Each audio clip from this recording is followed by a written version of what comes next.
Paz, meus queridos, tudo bom? Uma boa tarde para vocês. Talvez você agora está no horário do almoço, né? Então, eu desejo um bom almoço aí para vocês. Hoje a gente vai falar sobre os 100 dias, né? A nossa campanha que a gente está indo aí fazendo.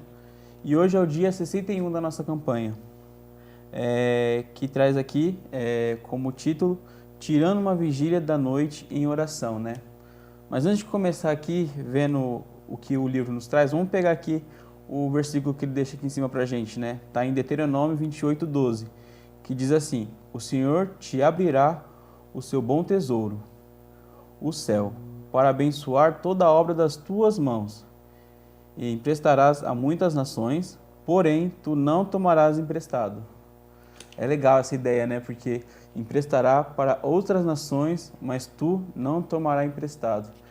Isso aqui simplesmente é a bênção de Deus nas nossas vidas, né? Quando a gente começa a ter um nível que a gente pode abençoar outras pessoas, que a gente pode dar para outras pessoas, é Deus agindo nas nossas vidas, né?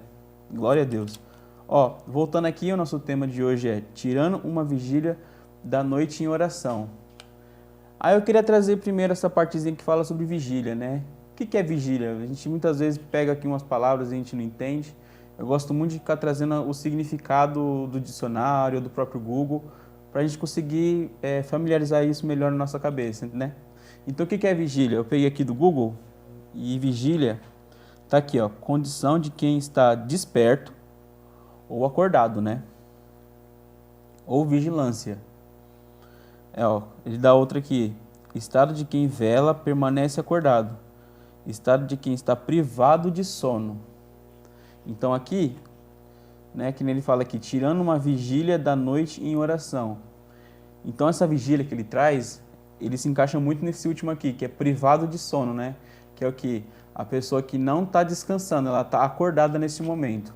Então se fosse mudar a forma que lê esse título, seria tirando uma hora do tempo ali da noite, né? Acordado, da noite em oração. Então tirando uma hora ficando acordado para a oração na noite. Seria mais ou menos isso, assim, se fosse trocar as palavras desse título, né?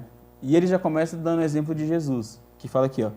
Jesus passava várias vigílias, né? Várias noites acordado em oração. E aconteceu que naqueles dias subiu ao monte a orar e passou a noite em oração a Deus. Então aqui, né? No caso ele está em Lucas 6:12. Aqui já mostra que Jesus já tinha esse hábito de virar a noite ali, né? Acordado, orando a Deus. E aí também subiu um monte para fazer isso. Então ele não fazia isso só, às vezes, na casa dele ou com os amigos, mas não, ele subiu um monte para poder buscar a Deus. Aqui, ó, ele traz o exemplo de Lutero também. Ele também tinha essa prática, né? Então ele trouxe aqui o exemplo de Lutero, que está escrito assim: Lutero também tinha esta prática, que nem eu falei. Certa vez na cidade, Lutero, sabendo que tinha de comparecer perante uma das imponentes assembleias de autoridades religiosas e civis de todos os tempos, Lutero passou a noite anterior em vigília, prostrado, com o rosto em terra, né? Aí falou aqui, ó, lutou com Deus, chorando e suplicando. Então olha que interessante, Lutero aqui, ele sabia que no outro dia ele ia se encontrar com autoridades religiosas e civis, e ele estava com medo, acredito que ele estava com medo. Então o que ele fez? Então ele pegou a noite anterior e virou essa noite orando com Deus, né? No caso aqui ele fala até lutou com Deus, chorando e suplicando. Então ele estava ali orando com muita braveza, com muita força no caso, né?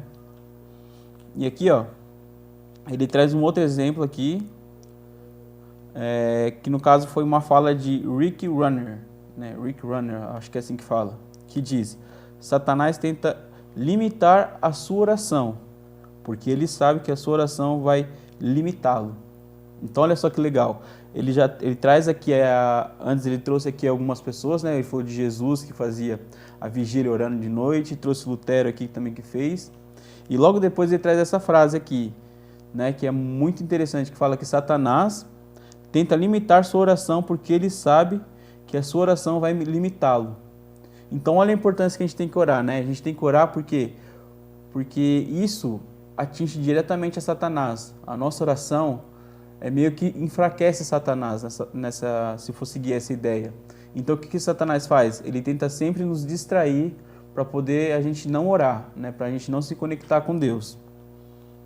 Então aqui, ó, ele traz outra pessoa aqui, ó, Warner Cordeiro, diz em seu livro Mentores segundo o Coração de Deus. Olha, o legal desse livro que ele traz referência de outros livros que são muito bons para a gente poder agregar o conhecimento, né? Então aqui ele traz aqui, ó, Mentores segundo o Coração de Deus, de Warner Cordeiro, que fala, ó, o marceneiro carrega as suas ferramentas. Um atleta nunca esquece o seu equipamento e o músico jamais deixa para trás o seu instrumento.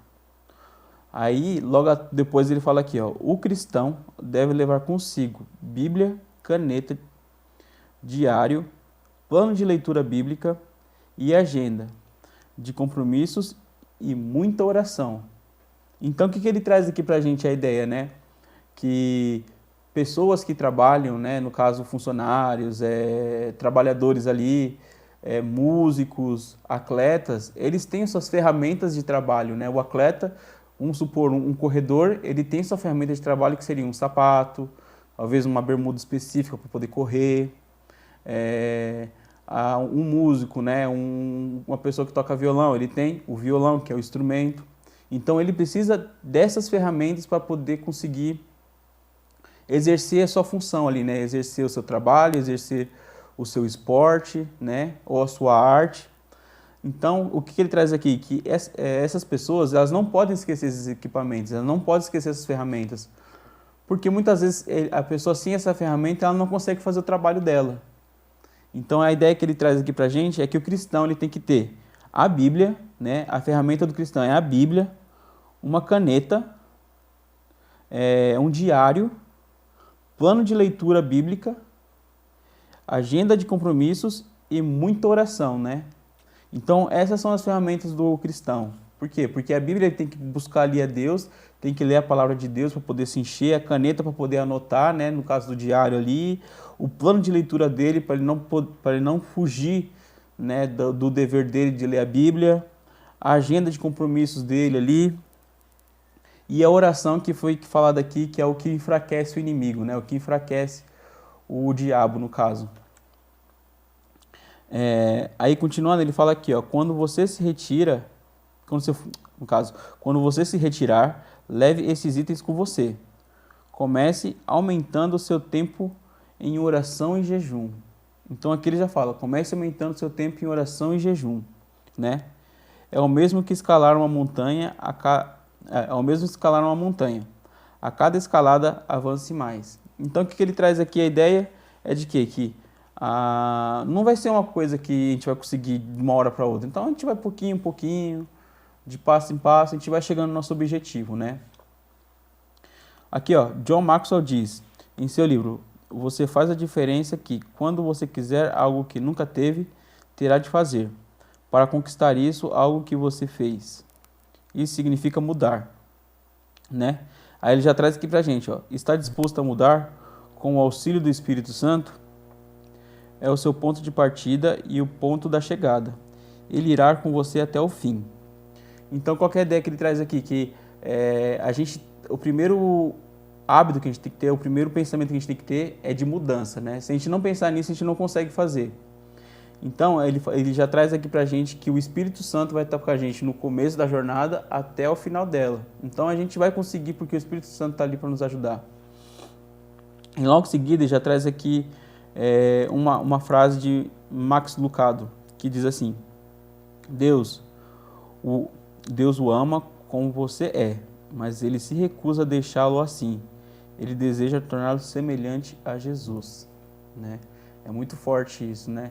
Deus, ele ama a gente do jeito que a gente é. Claro, Jesus te ama, Deus te ama. Mas ele não quer que a gente continue nessa nossa vida muitas vezes pecaminosa, nessa nossa vida muitas vezes de desobediência. Ele quer que a gente se torne cada vez mais parecido com Jesus. E para isso a gente tem que se esforçar na nossa vida, né? A gente tem que se esforçar para poder ter hábitos que condizem aos hábitos de Jesus, né? Então, um hábito que ele já deu aqui foi sobre a vigília. E foi sobre vigília, né? E então, eu queria agora fazer uma oração para a gente poder fazer esse fechamento. Então, você aí do outro lado pode fechar seus olhos e vamos orar. Pai, muito obrigado por quem o Senhor é. Obrigado, Pai, por essa mensagem desse dia, né? Que fala que a gente tem que vigiar. No caso ali, ter um momento mais próximo contigo, um momento separado para poder orar contigo, te buscar, Deus. Em nome do Senhor Jesus, que o Senhor venha estar nos dando, Pai, capacidade de nos conectarmos contigo a cada dia. Capacidade, Pai, de separar, Pai, momentos, muitas vezes à noite ali, muitas vezes que seriam momentos do nosso descanso, para poder buscar a sua presença, buscar uma resposta do Senhor. Pai, no nome do Senhor Jesus, nós te pedimos que o Senhor venha estar vindo de encontro a gente, Pai. E que nessa noite já, Pai, nessa noite, muitas pessoas, Pai, venham conseguir ter um encontro contigo, Pai. No nome do Senhor Jesus, amém. Gente, Deus abençoe e a gente se vê numa próxima. Tchau, tchau.